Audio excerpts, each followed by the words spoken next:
Hi there, it's Llarold, and today I'm going to talk about how to play Brewmaster Monk in Dragonflight Season 2. Let's just start with first things first. How do Brewmaster Monks play? They are fast-paced, they have a baseline 1-second GCD, which makes them faster moving, faster hitting than any of the other tanks in the game, and they deal really high damage as well. They're one of the hardest bursting AoE damage specs in the game. They have an absurdly long list of offensive and defensive cooldowns, and their rotation is very complex. Maybe the most complex class in the game, certainly the most complex tank. Their defensive toolkit is very good at dealing with burst damage, which makes it really well suited for tanking raids.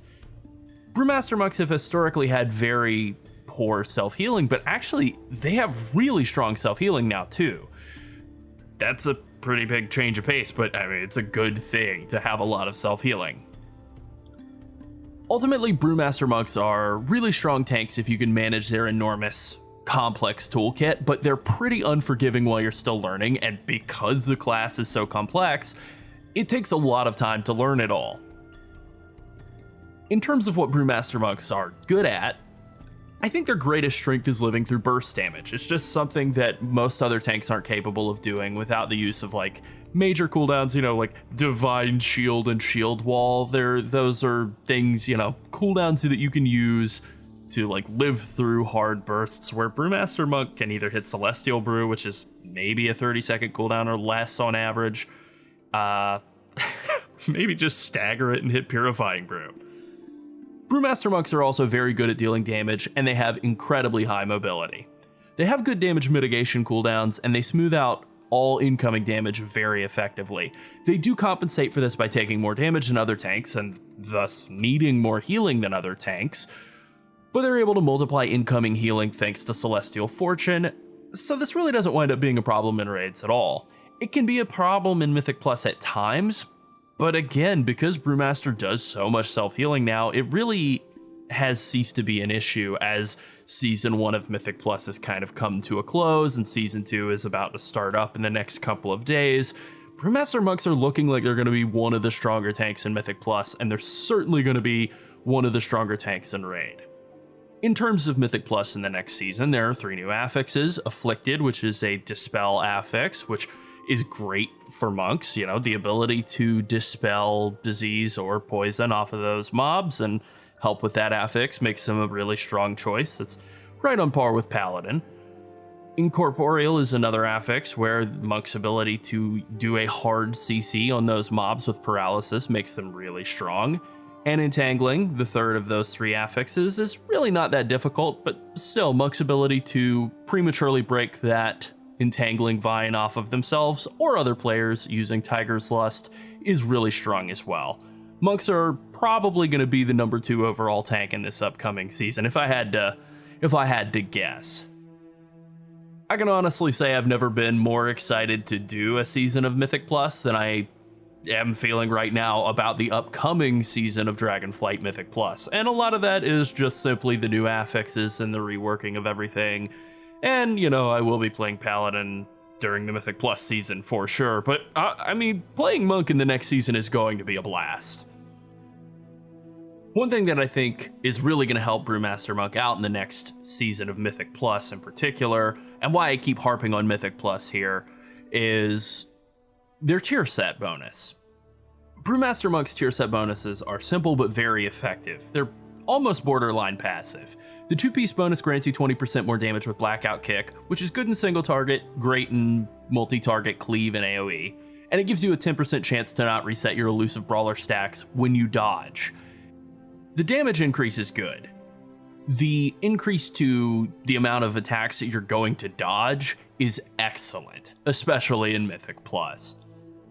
It adds up to a huge amount of damage reduction over the course of a fight. It's a really good bonus. Now, in some of the raid testing, I will say this bonus was really doing a lot of work. There were some fights where I was dodging over 60% of a boss's attacks.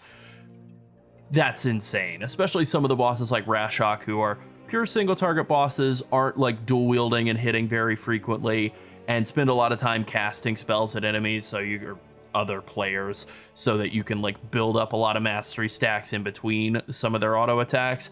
Really just like a crazy amount of auto attack avoidance. But in Mythic Plus, it's pretty good too.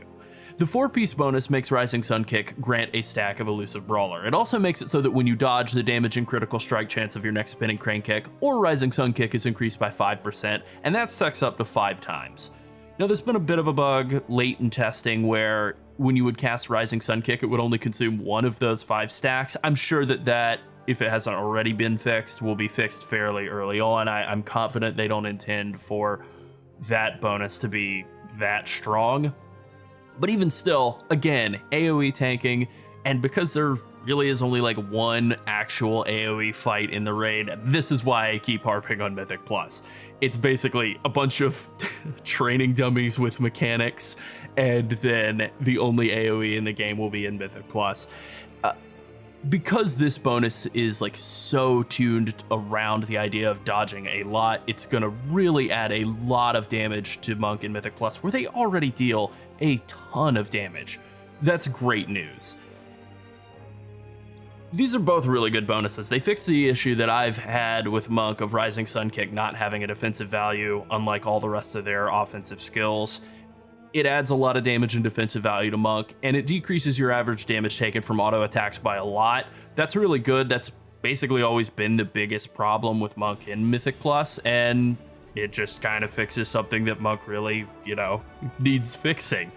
It also increases the value of mastery by quite a bit, which is helpful. I don't know that it's enough to change your talent choices or your gearing choices in any way, but I think that's probably a good thing. Monk is so complex rotationally that I'm glad to have just a tier set that doesn't have any kind of negative or confusing interactions with your rotation or talents. It's just straightforward. You play like normal, you're just stronger while you do it. All right, I am in game here. I have 2 talent setups I want to show off, a Mythic Plus setup and a raid setup. We'll start with the Mythic Plus one since, that's what people tend to care more about. And there's a handful of talents that you can swap around, quite a bit more on the left side than on the right. There are some choice nodes you can, choose either way on. But, let's just start with kind of the things that you can move around. For the most part, this stuff is locked in. Like going all the way down this straight line here to close to heart is more or less mandatory. You get this increased healing taken, you get this increased self-healing, this also increased healing taken. You want all of these. This really is a big part of why Monk is so good at self-healing. Again, over here on the right side, coming all the way down to Strength of Spirit, just really important. Gives you a lot of extra self-healing. Now you have this one choice node here, Iron Shell Brew versus Expeditious Fortification. You can take Iron Shell Brew, it makes your Fortifying Brew a little bit more effective as a defensive cooldown. I would rather have Expeditious Fortification in every situation. When I pop Fortifying Brew, I'm almost never going to die during that cooldown being active. It's really strong just by default, and I would rather have it up more often. Now you kind of have one floating point here at the end. I've just sort of thrown it into Bounce Back by default. Bounce Back's really not that great. When a hit hits you for more than 20% of your max health, you get a very brief reactive damage reduction effect. If you have something that is going to be predictable in like a raid situation, which this talent set obviously is for Mythic Plus, this can be a little bit more useful. For Mythic Plus, it's just sort of generic damage reduction. It's okay, not really all that mandatory. You could drop this and pick up Detox, for example, for afflicted weeks, or if you're doing Brackenhide Hollow, or just the Underrot. Just basically any situation where you would need to dispel, taking Detox is great. You also don't have to take this. You could take Improved Touch of Death, which makes it so that you don't have to wait until the mob hits the same health value as your max health or lower to have Touch of Death light up. There's a little bit of a latency issue, a little bit of a lag window there. So like if you have exactly 600,000 health and you know that when the mob actually clips over 600 health, it doesn't in the very next millisecond light up if you don't have Improved Touch of Death talented. So if you're talented in an Improved Touch of Death, the Touch of Death ability will light up at 15% health, and you can just use it. It'll do 1/3 the damage, 35% instead of 100% of your health as damage. That can still be useful, but it's more about just kind of greasing that one little bit of GCD or whatever, basically just bad game friction. You know, it's a 20-year-old, 15-year-old game. I think considering that, it works fine, but this is a very optional talent that I've rambled too long about. You could take Hasty Provocation if you like that. You could take Improved Roll if you run Chi Torpedo instead. Then Improved Roll is definitely worth taking. I mean, mandatory in that case. Bounce Back's just like a fine default option, and that's pretty much the left side of the tree. The right side of the tree, you have some really good healing tools over here. Spirit of the Ox and Gift of the Ox are what is responsible for so much of your self-healing.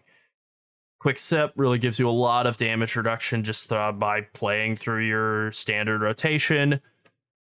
Rushing Jadewind is far and away the better talent in this talent choice node here between Special Delivery and Rushing Jadewind. You can play with Special Delivery while you're getting more comfortable. It does make the class a lot easier, but ultimately you're going to want to use Rushing Jadewind long term. It just does a lot more damage, helps out a lot more with threat. Just a great talent in all situations, but especially in AoE, which is what you're experiencing in Mythic Plus. All of this stuff in the middle of the tree here, you know, Zen Meditation you have to take to path further down. Shadowboxing Treads, you want to take this. It's a huge damage increase, and it makes your Blackout Kick hit multiple targets, which causes it to generate multiple mastery stacks when it hits those extra targets. You know, 1 stack per target. Pretty amazing. Breath of Fire, core rotational ability. Don't really know why it's so far down here. Celestial Brew and Improved Celestial Brew. You'd be essentially not playing the class if you didn't take it. Same with Improved Purifying Brew. So Solemn's Strength is really important for making the rotation flow effectively. And then all of these great cooldowns down here at the bottom. Bone Dust Brew, Exploding Keg, Storm Stout's Last Keg, also useful for the rotation. Weapons of Order, these are all pretty much mandatory. What isn't mandatory is Training of Nizao versus Light Brewing, Bob and Weave versus Black Ox Brew. Black Ox Brew is the stronger option in this choice node here. Bob and Weave is better if you're a little less experienced, a little less comfortable, and that is what it's going to be in the talent calculator that I recommend. It's going to look like this. It's going to look like Bob and Weave to give you sort of more passive damage smoothing overall, and Light Brewing to give you just more average cooldown reduction on Purifying Brew and Celestial Brew.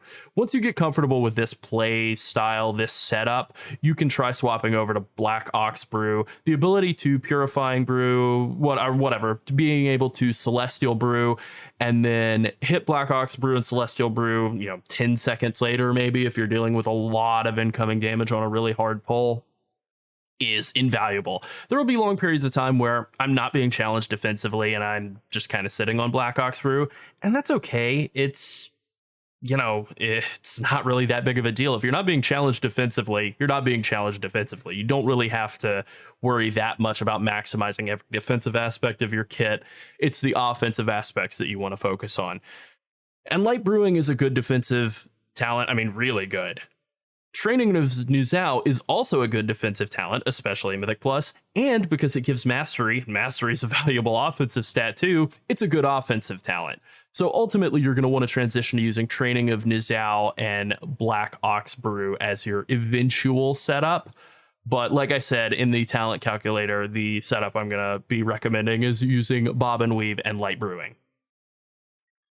High Tolerance just gives you more stagger value. It also gives you some free stat budget, which makes things just kind of play a little smoother, a little better, a little easier. And this is the talent setup that I think people will be running at the start of Mythic Plus. Start of the season's Mythic Plus, Pretense of Instability giving you a bunch of free dodge as well. That'll certainly go very nicely with the new tier set. Eventually, and maybe more for raid, you can take something like Chi Surge and potentially come down and take Counter-Strike, which will synergize nicely with the 4-piece, but that's a much more damage-oriented setup that I don't think a lot of people will be as eager to run at the start of the season. One little talent note here is that Dragonfire Brew is better until you have the 4-piece of the upcoming tier set. So you'll just run Dragonfire Brew. It just basically adds some free extra damage onto your Breath of Fire casts. Pretty straightforward. And then once you have the 4-piece of the new tier set, Charred Passions just adds a lot more damage. It adds a lot more damage in single target. It adds a ton more damage in AoE. And now let's just cover the raid set, and I have Technically speaking, I have both a single target and an AoE raid set up, but as you'll see here, this is the single target one, and here's the AoE one. Exactly the same, literally identical. I don't know why I haven't deleted one of them. I guess I just kind of think it's funny. As you can see over here in the left hand of the tree for the raid setup, I don't have Ring of Peace talented. That's like the main thing. You can take it if you need it for, a fight that has some ad that you want to knock around. But for the most part, that's not going to happen. I've taken Improved Touch of Death to try and make that Touch of Death last hit timing just a little bit smoother, and then just kind of thrown in a generic point and bounce back. Again, you could put that in Improved Roll if you feel like you need the mobility at all. Or you could put it in Hasty Provocation if you feel like you need to move a boss around real quickly. Or again, Ring of Peace also good there too. If you're really feeling like you're struggling defensively, you could put that Improved Touch of Death point into Bounce Back as well. Have both of those points there. Or if you really want to help out your group, you've got some sort of whatever need for more avoidance, Generous Pour is... it's okay. If you're not feeling challenged enough to need Bounce Back, you don't need any of these other generic talents. Generous Pour is like nice for your team, I guess. In the right hand tree, this is a more damage oriented setup, taking Facepalm and Counter Strike to get just more damage output and Chi Surge for the same purpose. If you want to make this a little bit more defensive, you would just drop Counter Strike and Chi Surge. You would take Pretense of Instability and potentially drop Facepalm. I don't really think it's all that valuable, even in pure single target setups. You would take Pretense of Instability as that last point in all of these trees to get further down the tree, or the second section of the tree here to get down into the bottom, and then you would take High Tolerance there. And again, just like with the Mythic Plus setup, Bob and Weave and Light Brewing are easier to use, simpler talents that are better when you're a little less experienced, but once you're more comfortable and a little better, you're better off running Black Ox Brew and training of Nizao together. They synergize nicely. I mean, you can mix and match any of these. Light Brewing and Black Ox Brew do synergize together where they kind of have a negative synergy, actually, because if you purify, like if you cast Purifying Brew over and over again, there's quite a bit of diminishing returns on that. That is why you tend to run either Black Ox Brew and Training of Nizao together, or Light Brewing and Bob and Weave together. But the option is there if you really like hitting Purifying Brew and just removing as much damage as you possibly can, and having Celestial Brew up every like 20 seconds, and then the potential to have a second one immediately after you've cast one. You could run all Black Ox Brew and Light Brewing together with High Tolerance. That's an option. And once again, Dragonfire Brew is going to be better until you have the new 4-piece, and then Charred Passions will take over from there. That's pretty much it. There's not really anything to say about AoE versus single target. It all functions the exact same for Monk in Raid. Alright, now let's talk about your rotational abilities. Keg Smash, Rising Sun Kick, Blackout Kick, and Breath of Fire are your main rotational skills, and you want to try to maximize your usage of them once you've made use of your offensive cooldowns. One little important tip here is that Blackout Kick is actually the highest priority skill most of the time. You always want to keep at least one charge of Keg Smash on cooldown, but that's pretty easy. You know, you're walking into melee range, you cast Keg Smash, it's on cooldown. As long as you're continuing the rotation correctly, for the rest of the fight, you're never going to be sitting at 2 Keg Smash charges. So from that point on, you use Blackout Kick ahead of Rising Sun Kick and Breath of Fire. This might seem a little counterintuitive since Rising Sun Kick in particular deals more damage, but basically the reasoning is this. If you always prioritize Blackout Kick in spots where you have multiple good skills available, you know, we call that GCD friction or ability friction, you'll have way fewer points in your rotation where none of those good skills are available. When that happens, when you've used Keg Smash and it's all on cooldown, Rising Sun Kick's all on cooldown, Blackout Kick's on cooldown, Breath of Fire's on cooldown, Rushing Jadewind is on cooldown. When all of those are on cooldown, you're forced to hit either Tiger Palm or Spinning Crane Kick. Those are fine, but they're your filler skills. One is for single target, one's for AoE. Your goal should be to use both of those two as little as you possibly can. They're the weakest skills in your kit. Hitting Blackout Kick as much as possible is how you achieve that. Using cooldowns as a monk can be pretty complicated. The main rule of thumb for managing offensive cooldowns and your rotation in general is to not let your abilities sit on cooldown. You obviously can't cast them all at once, again that GCD friction I was talking about, so prioritizing them correctly is important, but if you manage to use at least all of your abilities as much as you can, you're off to a good start. You have a ton of offensive cooldowns, and Touch of Death is the only one with any sort of special usage requirement. You can use the rest of them whenever you like. Whenever possible, you should try to overlap them with each other. This will make them do a lot more damage. So just to use an example here, if you throw Exploding Keg, just walk into a pack of mobs and throw Exploding Keg as your first global cooldown, it might do 30,000 damage or whatever. That's fine, but if you were to cast Bone Dust Brew and Weapons of Order and stack Weapons of Order up 3 or 4 times on that target first, you could do twice as much damage.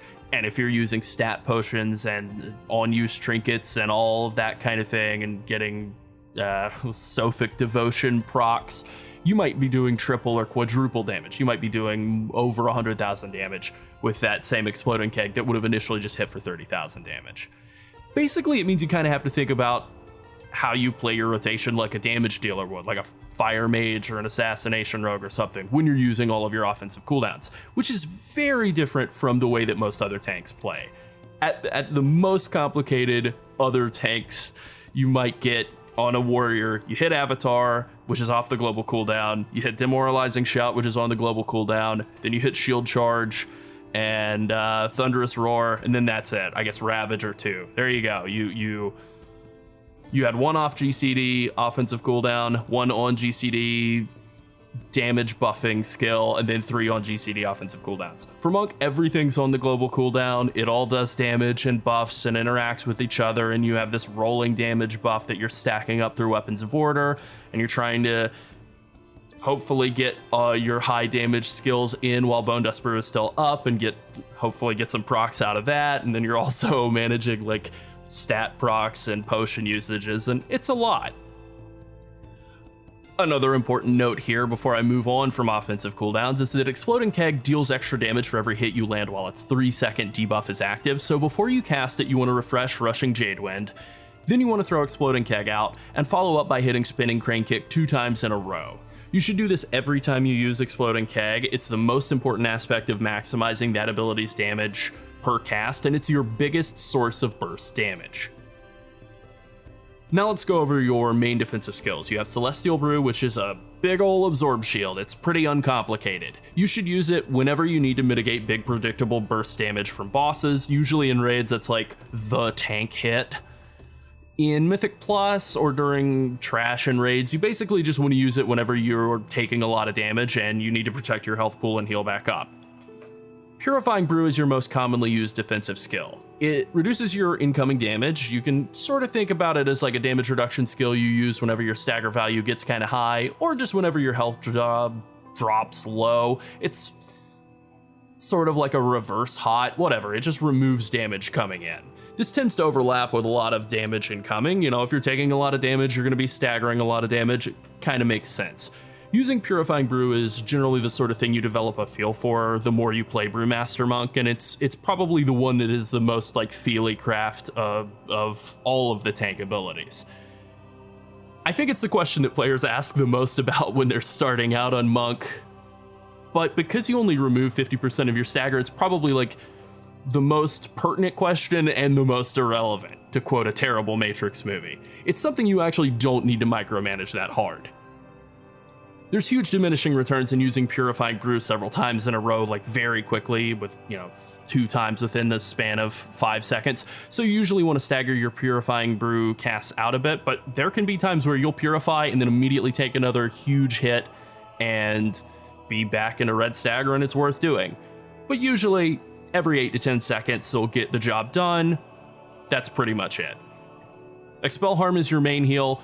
It's really, really simple. If you're playing super defensively and you're taking a lot of damage, you can pretty much hit it on cooldown. Otherwise, you just hit it when you feel that you need healing. That's it. Now let's talk about defensive cooldowns. You have Fortifying Brew, Dampen Harm, Diffuse Magic, and Zen Meditation. You can also count Celestial Brew as a cooldown, and I think I've already kind of covered that, but it is very useful as a defensive cooldown. You pretty much want to have that up for any sort of big tank hit.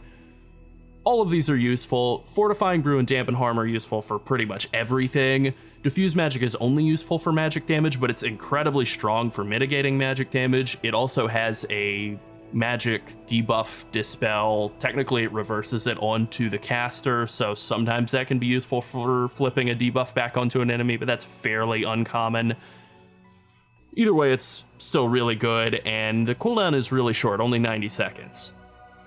Finally, Zen Meditation is by far the weirdest and hardest to use cooldown in your kit. One of the weirdest of any tank cooldown. It can be really good for mitigating some damage events, but you don't want to just sit in it since you won't be able to dodge or parry any attacks while you're channeling it. You won't be able to cast anything while you're channeling it either, so you're guaranteed to get hit by the next auto attack. You want to be doing stuff when you're playing Brewmaster, generating brew cooldown, mastery stacks, damage. Not just floating around. So Zen Med is useful for mitigating a very predictable boss spellcast, and pretty much only that one specific purpose. Now let's talk about how to pull on a Brewmaster Monk. Pulling packs of mobs in dungeons can be kind of challenging for new players, and that's really what I want to focus on. In single target, pulling is fairly straightforward. You taunt, you keg smash, you do your basic rotation. It's complicated, but it's usually not that hard to hold the threat in single target.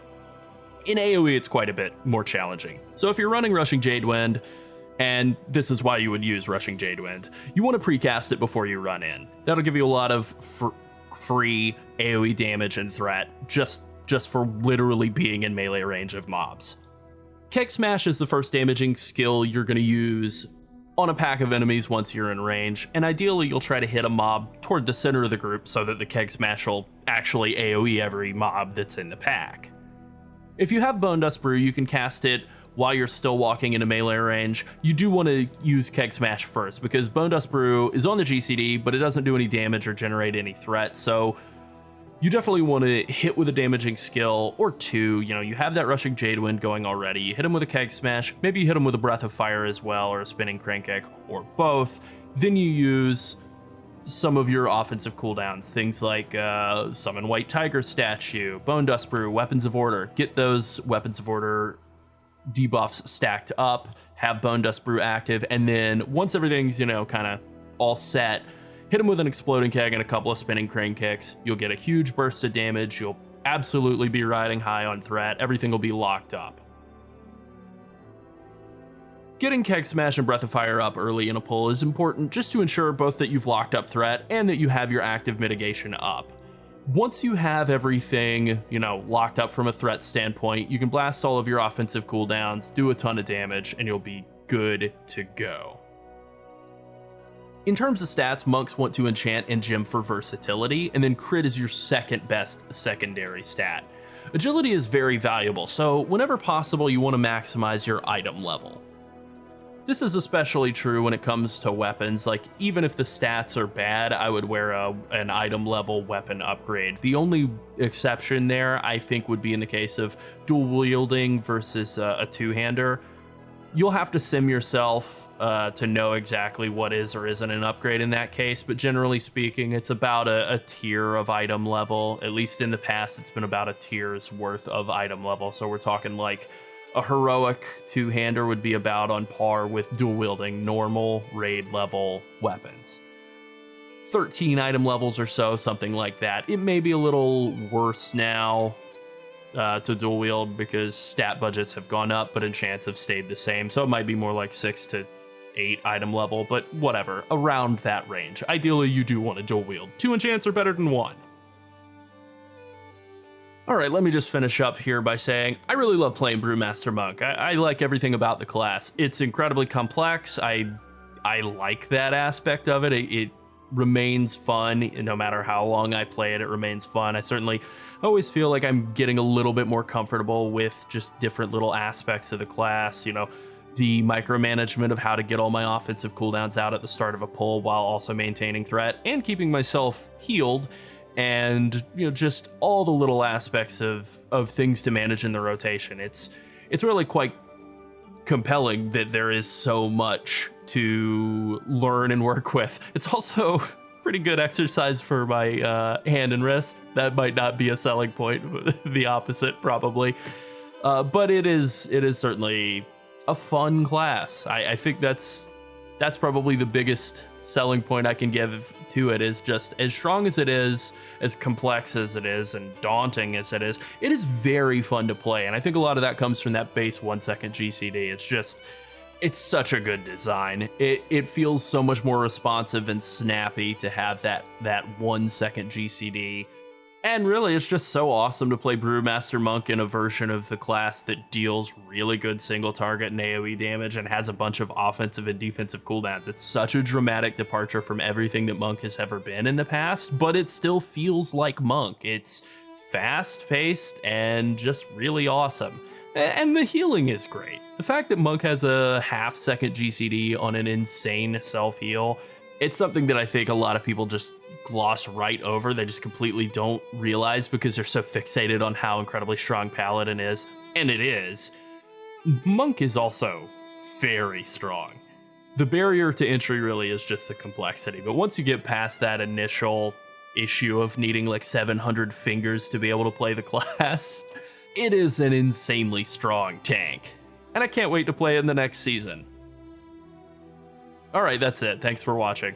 Bye.